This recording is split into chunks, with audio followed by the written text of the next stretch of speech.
ॐ सरस्वती स्तोत्रम्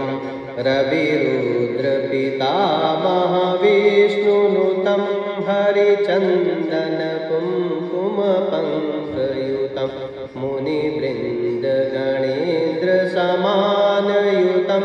तव नौमि सरस्वतीपादयुगं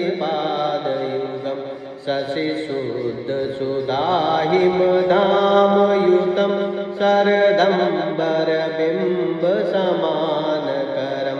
बहुरत्नमनोहरकान्तियुतं तव नौमि सरस्वतीपादयुगं कनकाब्जविभूषितभूतिभवं भवभावविभासितभिन्नपदं प्रभुचित्तसमाहितसाधुपदं तव नौमि सरस्वतीपादयुगं भवसागरमज्जनभीतिनुतं प्रतिपादितसन्ततिकारमिदं विमलादिकशुद्धविशुद्धपदं तव नौमि सरस्वतीपादयुगं मतिहीनजनाश्रयपादमिदं सकलागमभासितभिन्नपदं परिपूरितविश्वमनेकभवं तव नौमि सरस्वतीपादयुगं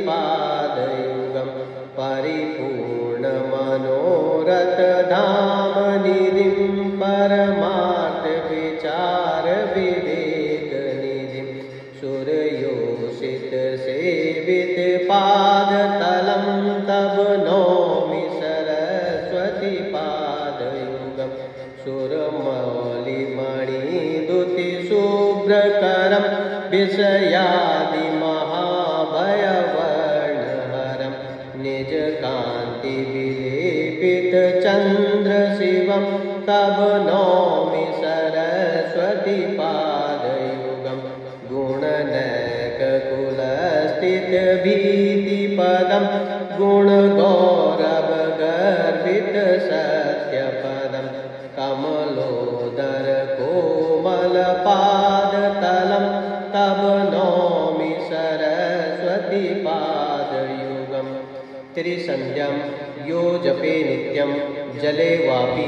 स्थले स्थितः पाठमात्रात् भवेत् प्राज्ञो ब्रह्मनिष्ठः पुनः पुनः